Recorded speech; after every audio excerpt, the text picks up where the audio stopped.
¿Crees que lo sabes todo sobre el milagro del sol de Fátima? Te equivocas. Existe un documento histórico estremecedor e incontestable de 1917 que muchos documentales modernos y muchos escépticos intentan borrar desesperadamente de la memoria. Y es una prueba que rompe en pedazos toda teoría sobre una supuesta alucinación colectiva. Porque el atestimonio más impactante, detallado y más preciso de aquel 13 de octubre no fue escrito por un sacerdote, ni por un peregrino, ni siquiera por Sor Lucía. Fue escrito por uno de los enemigos más feroces, cínicos y despiadados de la Iglesia Católica en Portugal. Un hombre que había ido a Fátima con un solo objetivo: desenmascarar lo que él consideraba el mayor fraude religioso del siglo, ridiculizar a 3 niños y destruir la fe de miles de personas. Su nombre era Avelino de Almeida. Avelino de Almeida era el poderoso director de Os Óculo, el periódico masónico ateo y anticlerical de Portugal de aquel tiempo. Había ido a la cova diaria para escribir el relato de un fracaso colosal, pero lo que vio lo aterrorizó hasta tal punto que se sintió obligado a traicionar a su propio periódico, a sus colegas y al ambiente político que representaba, con tal de narrar un hecho físico imposible de negar. Hoy leeremos el relato incómodo de ateo que vio desplomarse el cielo. Y cuando descubras lo que registraron aquel día los testimonios, las fotografías y los relatos de la época, tu visión de esta historia cambiará para siempre. Para comprender el peso devastador de este documento, debes sumergirte en el clima político de Portugal en 1917. No estamos inventando nada. Los libros de historia nos dicen que el país vivía bajo la presión de un gobierno feroz, totalmente anticatólico. Las iglesias eran cerradas, los sacerdotes perseguidos y la religión era considerada por muchos sectores del poder como una enfermedad mental que debía ser extirpada. El periódico O Século era una de las principales armas de propaganda de ese clima anticlerical masónico. Cuando empezó a difundirse la noticia de que la Virgen había prometido un gran milagro para el 13 de octubre, el gobierno portugués se enfureció, pero también vio una oportunidad. Era la ocasión perfecta para cerrar el caso de una vez por todas. Lo que estaba en juego era enorme. No se trataba simplemente de una oración al aire libre. Los 3 pastorcitos arriesgaban literalmente la vida. Semanas antes, el alcalde anticlerical de Urem, Artur Santos, los había secuestrado y había llegado a amenazarlos con freírlos vivos en aceite hirviendo si no confesaban que lo habían inventado todo. La mañana del 13 de octubre la atención estaba al límite. Si al mediodía no ocurría nada, aquella inmensa multitud cansada, empapada y quizá manipulada por agitadores políticos presentes en el lugar, podrían haberse vuelto en contra de los 3 niños. Avelino de Almeida fue enviado a Fátima con una misión clara: observar a la multitud, esperar el fracaso y escribir el artículo que encerraría a la Iglesia Católica. Pero Avelino no estaba solo. Y aquí aparece el primer detalle impresionante que muchas veces se olvida.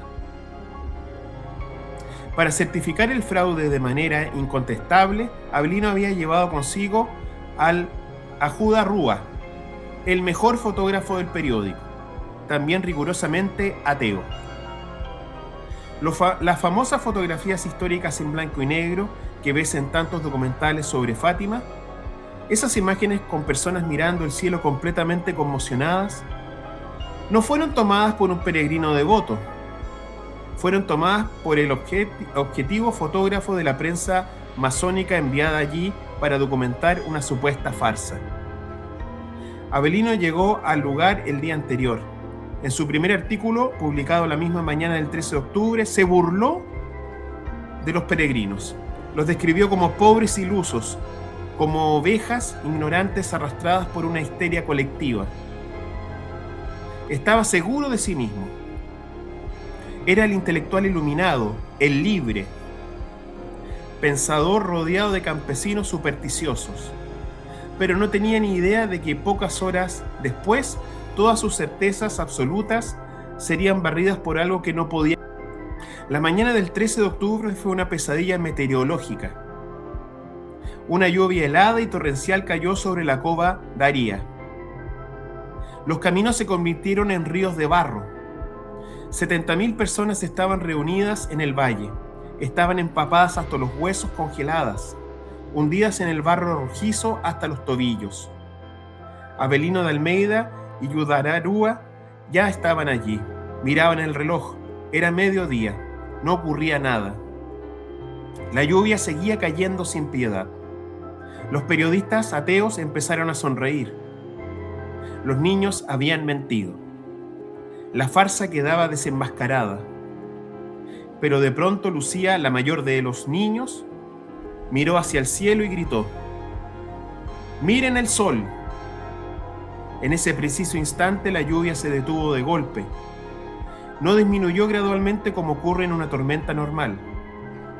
Se detuvo de manera instantánea. Las nubes negras que durante horas habían oscurecido el valle se abrieron de forma brusca, como un enorme telón teatral, arrastrado por la mano invisible, revelando el cielo azul. Y entonces comenzó lo imposible. Lo que voy a leerte ahora no es un texto religioso. Son las palabras atribuidas a Avelino de Almeida, publicadas en el periódico anticatólico o Século. Escucha bien la rendición de un intelectual ante un hecho inexplicable. El astro solar se mostró, según él, parecía un disco de plata opaca, y era imposible mirarlo fijamente sin dañarse los ojos. No quemaba ni cegaba. Parecía como si hubiese un eclipse. Pero entonces de repente un clamor formidable se levantó de la multitud. Avelino describe un fenómeno que parecía destruir en un instante las leyes normales de la óptica. El sol empezó a girar sobre sí mismo a una velocidad increíble. Avelino escribió: el sol tembló, hizo movimientos bruscos, nunca vistos fuera de todas las leyes cósmicas. El sol bailaba, según la expresión típica de los campesinos. El paisaje alrededor de ellos cambió de color de una manera antinatural. La luz se volvió violeta, luego roja, luego amarilla, coloreando los rostros aterrorizados de 70.000 personas. Los árboles y la tierra no era un simple reflejo. Todo el valle parecía sumergido en una luz extraña, casi ajena a este mundo. Pero lo peor para la mente lógica del periodista aún estaba por llegar. Después de girar vertiginosamente, el sol se detuvo. Luego comenzó a girar otra vez, lanzando rayos de luz coloreada. Se detuvo de nuevo. Y la tercera vez ocurrió aquello que la multitud recordaría como una escena del Apocalipsis. El sol apareció desprenderse literalmente del firmamento. Comenzó a precipitarse en zigzag hacia la tierra, haciéndose gigantesco y emanando un calor repentino, opresivo e insoportable. Avelino de Almeida, el director masón, el hombre que pocas horas antes se burlaba de la religión, cedió ante el terror puro. En su artículo dejaría una frase estremecedora: la multitud cayó de rodillas en el barro profundo, llorando y rezando, esperando el fin del mundo. Yo vi todo esto con mis propios ojos, decía. No era una ilusión. Vi a personas rasgarse las ropas creyendo que aquel era el último instante de sus vidas. Incluso los intelectuales ateos que estaban cerca de él cayeron de rodillas gritando e implorando la misericordia de Dios en voz alta. El miedo ancestral a la muerte hizo pedazos décadas de orgullo racionalista en apenas unos segundos. El fotógrafo Rúa disparaba su cámara, frenéticamente capturando los rostros conmocionados antes de dejar caer la máquina fotográfica. Y justo cuando aquel globo de fuego parecía estar a punto de estrellarse sobre la multitud, se detuvo. Lentamente volvió a subir a su lugar al cielo y recuperó su brillo de forma normal. Cuando las personas se levantaron todavía temblando, descubrieron algo físicamente imposible.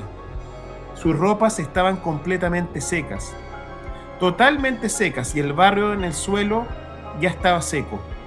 Poco era una especie de pantano impracticable, se había convertido de repente en tierra seca y dura. Avelino volvió a Lisboa, entró en la redacción del periódico más anticlerical del país y se sentó ante la máquina de escribir. Imagina el tormento psicológico de este hombre. Si escribía que todo había sido un fraude, mentiría a la historia, pero salvaría su sueldo, su reputación y su posición. Si escribía la verdad, daría la razón a la iglesia que había jurado combatir. Avelino eligió la verdad. El 15 de octubre, el periódico O Século salió con una primera página que hizo temblar. Literalmente, los palacios del poder. El titular en letras enormes, acompañado por las fotografías de Rúa, decían cosas espantosas como el sol danzó al mediodía en Fátima. El golpe para la masonería y para el gobierno fue devastador. Su periodista estrella los había traicionado públicamente. Las reacciones fueron de una violencia inaudita. Otros periódicos laicos y gubernamentales, como A Capital y el Diario de Noticias, lo atacaron brutalmente. Lo acusaron de haberse vuelto loco, de haberse dejado manipular por 3 niños ignorantes, de ser un débil. La presión política sobre él fue aplastante. El régimen exigía una retractación pública inmediata. 15 días después, bajo un fuego cruzado, durísimo, Avelino se vio obligado a escribir un segundo artículo. Desde el primer ministro hasta los lectores esperaban que dijera: me equivoqué, fui sugestionado, les pido disculpas. Pero no fue eso lo que ocurrió. El 29 de octubre de 1917, Avelino de Almeida publicó un texto titulado Ilusión o Realidad. Y con un coraje casi sobrehumano, no se retractó de una sola palabra. Escribió en esencia milagro o fenómeno natural. No me corresponde a mí decirlo, pero yo vi lo que ocurrió y ocurrió lo que contemplé. No puedo negar la evidencia de mis propios ojos. Al conocer esta historia, muchos se preguntaban, ¿pero al final Avelino se convirtió? Históricamente no llegó a convertirse en un católico fervoroso públicamente militante. Y sabes una cosa, paradójicamente eso hace que su testimonio sea todavía más poderoso. No era un fanático religioso antes y no se convirtió en uno después. Era simplemente un reportero laico, un hombre de intelecto, obligado por la brutalidad de los hechos a admitir un acontecimiento físico imposible de negar. Y lo hizo hasta el final. El milagro del sol no es una fábula contada por ancianos para consolarse. Es uno de los acontecimientos históricos y testimoniales más documentados del siglo XX.